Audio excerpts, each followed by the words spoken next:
Hey, what's going on, everyone? It's Walt here from Down the Block Sports, and today I want to talk about the NFL Draft. Day 2 was yesterday. The New England Patriots drafted 2 more players into their mix. What I want to talk about is who they drafted and how this will help the Patriots moving forward. Again, I'm Alec Walt. This is Down the Block Sports. Don't forget to like this video and subscribe to the channel for more of my exclusive content. Yes, yesterday was day 2 of the 2022 NFL Draft, and the New England Patriots in the second round selected Tyquan Thornton out of Baylor, and in the third round, selected Marcus Jones, the cornerback out of Houston. When you looked at these 2 selections, they filled major needs on the Patriots. One of them, the Patriots needed to improve their playmaking, improve their speed offensively. That's what they added in the wide receiver out of Thornton. And after losing J.C. Jackson, they need to add depth at corner. Gunnar Olszewski on his way to the Pittsburgh Steelers. The Patriots needed to add some additional special team depth, and that's what they added in a guy like Marcus Jones. Now, let's start with the wide receiver, Tyquan Thornton. When you looked at the Patriots wide receiver depth chart, they were really missing one type of player. It was the guy to split the safeties, have the defense respect someone over the top.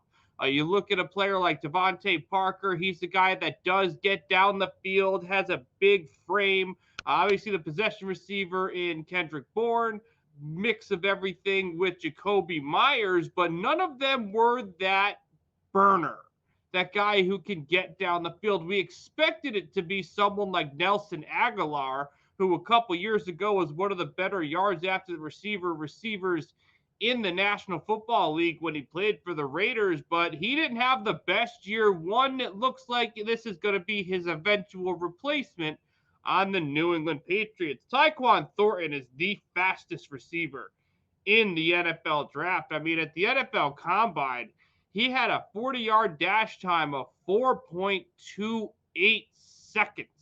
I mean, this guy can absolutely get it when he wants to. I mean, he's 6'2", so he has a nice size plus wingspan.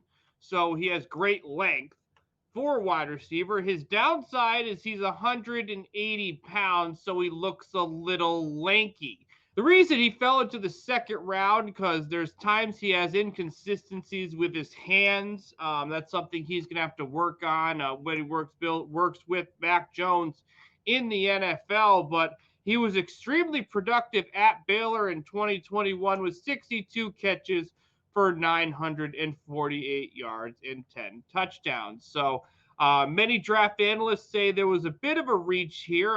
My argument back to that is so many receivers have been taken that I feel like a lot of them are going above their pre-draft value. And think about it, the Patriots traded up to get Thornton, and they traded in front of the Kansas City Chiefs to grab him, who's another team in the NFL that needs a wide receiver and is a team that likes to maximize speed within their offense. So Tyquan Thornton has the chance to be an impact player in New England because he's going to be playing a role in this offense that they really don't have much of.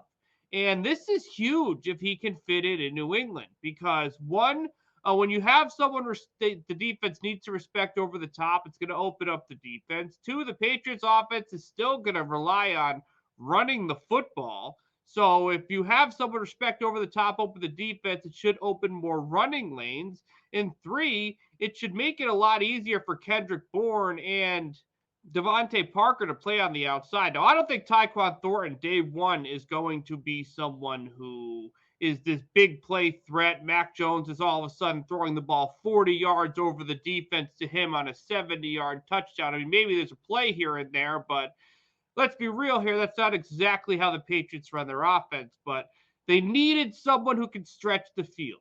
They needed someone who could make a big play if open. And I don't expect him to be the number one receiver on the Patriots next year, but I do think adding that element of speed, adding someone who the defense needs to respect over the top and potentially take over that Nelson Aguilar role in this offense, even remains on the team, does make a lot of sense for the Patriots. So I like this Tyquan Thornton pick. I hope they can use this speed and athleticism into a very good wide receiver. We have seen those top speedsters in NFL drafts not be the most productive at the next level. John Ross is obviously example A, but there is some work here to be done to be a complete receiver, but his speed is absolutely legit and has the potential to frequently take the top off the defense. Now, for the third round pick, the Patriots drafted quarterback Marcus Jones out of Houston, and he is a little bit undersized. When we talked about the 6'2" receiver, we're talking about a 5'8" corner. So he's not going to be that big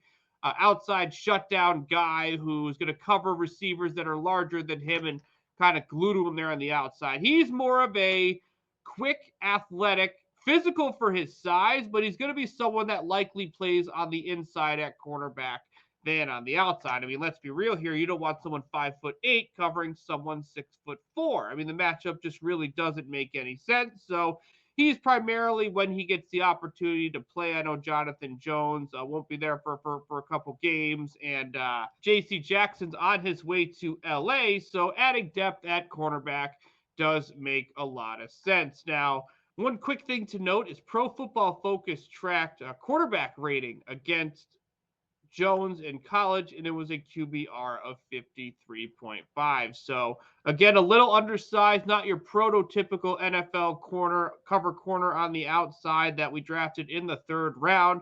He's expected to play more in the slot.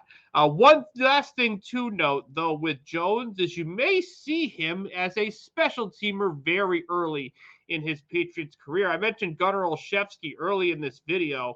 Marcus Jones is a great kick returner, punt returner, any type of return man you're going to need. I mean, he had over 2,000 return yards with 6 return touchdowns, 800 punt return, 3 punt return touchdowns in his college career. I mean, he's undersized, but he is quick and he is shifty when he gets the football. I wouldn't be surprised without Olszewski on the roster if he competes for a kick return, punt return role on the Patriots. I mean, there is clearly an open spot. Belichick has been prioritizing speed with his last couple additions, but even if he doesn't start day one at corner, and there is some depth on the Patriots right now at the corner position, again, it's not the best, but there are some bodies, we could see Jones play a return role for the Patriots early in his rookie career. So when looking overall at day 2, Belichick absolutely added speed, whether it was offensive or defensively, having someone respect someone over the top or cover some of the shiftier players, even be active in the return game. It's clear that Belichick had wanted to add more speed on both sides of the field. I mean, it's obvious the Patriots were missing that speed guy at the receiver position. The Patriots were looking to add more speed from a defensive standpoint, and that also was taken into account with some free agent pickups here in New England. That was a goal for Belichick, and I think he accomplished it. 2, the Patriots had some needs going into this draft. They now have a young playmaker offensively, depth at corner, even though he'll primarily play in the slot. They completed the offensive line, even though that pick was a reach, but we're 2 days into the draft, and Bill Belichick has accomplished some goals for the 2022 season. I'm happy Belichick drafted a receiver there with the second pick, because I don't know how there aren't many receivers available on the board. That's been a primary pick for a lot of teams around the NFL right now. And if he didn't draft Thornton, there was no guarantee he was getting him later in the draft, even though most said he reached on that pick. Receivers are going like crazy. Obviously, not a day that blew anyone away. He made 2 trades, one to trade up, one to trade back later in the draft. That's why we have 3 fourth-round picks heading in to day 3. But again, not the most exciting last 2 days for the New England Patriots, but they did add some speed on both sides of the football on day 2. What do you think of these selections of Tyquan Thornton and Marcus Jones? Feel free. Just give me your thoughts in the comment section below. Also, don't forget to like this video and subscribe to the channel for more of my exclusive content. Thank you, everyone, for tuning in, and we will see you very soon.